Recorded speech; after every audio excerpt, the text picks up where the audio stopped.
Alors, ami David, bonsoir. Alors là, nous allons faire la connaissance de Albert Weinberg, qui est quand même un des pionniers de la BD d'aviation.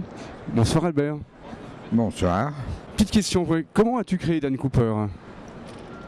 Oh, ça remonte au calendrier grec, ça. Hein? Comment je l'ai créé? C'est-à-dire qu'on m'avait demandé de créer une histoire d'aviation. Et comme j'aimais beaucoup le Canada, j'en ai fait un pilote canadien.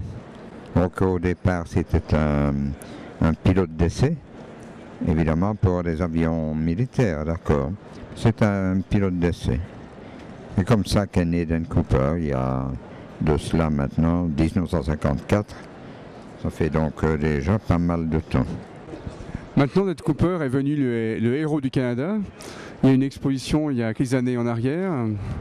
Comment tu as été accueilli en fait au Canada? Le héros du Canada, c'est-à-dire qu'évidemment, au Canada, ils n'ont pas un aviateur qui est devenu quand même, qui est assez connu maintenant en Europe et ailleurs. Alors évidemment, pour eux, c'est quand même quelque chose d'intéressant.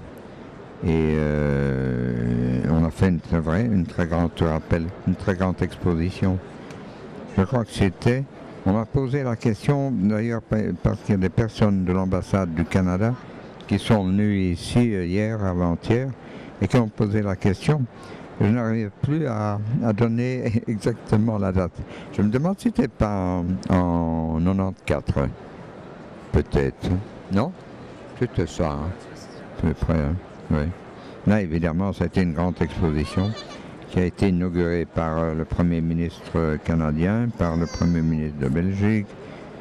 Évidemment, police montée, c'était un grand truc, oui. C'était bien. Et que penses-tu de la nouvelle génération de dessinateurs de maintenant? Alors là, il y a des cracks, il y a des types extraordinaires. La chose primordiale, je dirais, c'est le réalisme des séries. Je parle des histoires réalistes. Hein. C'est donc le réalisme. Ce que nous ne faisions pas avant, c'était évidemment de montrer une certaine violence quand même. Il y en a une. Il n'y avait pas de sang, pas de sexe. On dit que maintenant, c'est un peu différent.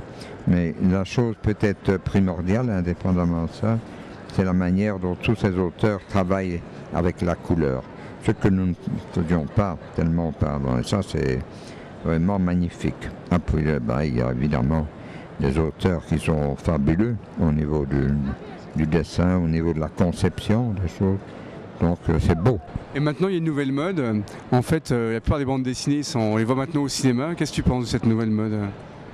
Qui passe au cinéma? Voilà, ouais. Ça dépend lesquels. Hein. Et par exemple, il faut dire que la primauté revient aux Américains qui ont fait paraître, enfin, c'est-à-dire on a travaillé beaucoup comme Batman et compagnie, donc qui fait que ça c'est les grands films. Mais en ce qui concerne notre bande dessinée, c'est pas du tout la même chose. C'est disons plus modeste. On n'a pas vraiment, mis à part, on a eu Largo Winch qui est peine, mais ça ne semble pas être vraiment le grand succès ou le grand truc dont on parle tellement. Mais il n'empêche que c'est très bien fait. C'est peut-être les prémices de quelque chose qui par la suite va devenir plus important. Pour le moment, les grands films ont été réalisés uniquement avec des séries américaines. Hein. Alors merci beaucoup cette entrevue. À tout bientôt. Alors à bientôt et surtout à tous les lecteurs, qu'ils soient de Dan Cooper ou d'autres, mais c'est-à-dire les lecteurs de BD. Continuez.